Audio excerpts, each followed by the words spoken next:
Of the many remarkable moments on our Australian trip so far, there's one that stands out.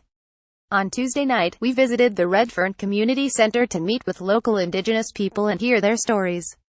After playing the didgeridoo, Nathan Scott stood up, opened up his notebook and read out his father's story. He was only 6 months old when his father Douglas Scott was found hanged in his cell in Berrima Prison in Darwin. The family was told he had killed himself, but Nathan's mother refused to believe this. For 20 years, his mother fought for justice for his father, but she never found it. The police harassed and surveilled the family when they asked questions, but there were no answers. And yet, although the family never received justice and it was a great sacrifice for everyone involved, Nathan Scott said he wouldn't have done anything differently. For him, his fight for his father was a fight for all Indigenous Australian people. Black Lives Matter in Australia. Incarceration is a way to destroy a community. Video. As a co-founder of Black Lives Matter, this was powerful because people often say to us, it's been 4 years and police are still killing black people. Do you think your movement has failed? My answer is always the same: this has just begun. There is a long road to undo colonialism and racism. It is going to be a long road to achieve the things that we want, but it doesn't mean you stop. It doesn't mean you give up. When we started Black Lives Matter, we understood that this movement wasn't just for the United States but one that could center black communities around the globe. We don't see this as a civil rights movement. We don't see this as relegated to the United States but as a human rights movement, which allows us to have a broader conversation about anti-black racism across the globe. So we have traveled to the UK, through the Americas, to Palestine and now to Australia. Throughout our travels, we have seen that black people and Indigenous people are suffering, and, despite that suffering, local governments aren't standing up for us. Wherever black people are, there is racism and the impacts of racism. Yet wherever black people are, there is resistance. We are still resisting and we are still calling for new ways of relating to us. We're still calling for care and for dignity. Black Lives Matter is in Australia to accept the Sydney Peace Prize and meet with black Australians. During our trip, the thing that stands out to us most is that Indigenous Australians are facing some of the most horrendous living conditions in the world, sadly similar conditions to those in the US and Canada. Black Lives Matter is pertinent here in Australia, and as we have conversations with people, we are realizing that we have heard about the high incarceration rate of Indigenous people and Torres Strait Islanders.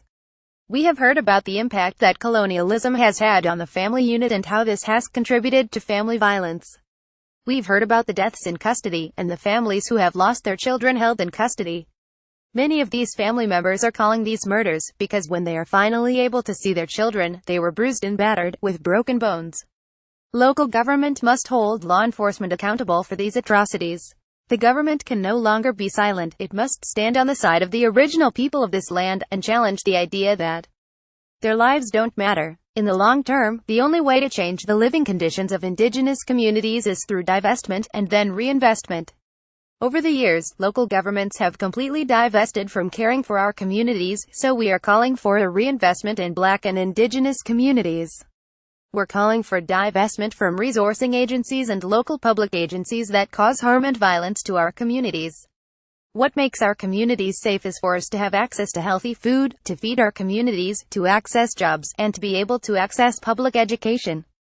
This can be achieved through reinvestment in Indigenous communities. This is a long-term struggle against racism. We stand on the shoulders of giants, of black leaders from across the globe, who have put their lives on the line to fight for not just the survival of black people but the thriving of black people. We see our work as part of a much-needed resurgence of a human rights movements in our country, in the US but also abroad. We are not the first ones to do this. We know we are not going to be the last. We are part of a legacy of freedom fighters. And while there is heartbreak, there is also hope. I am never numb to the impact racism has on my communities across the world.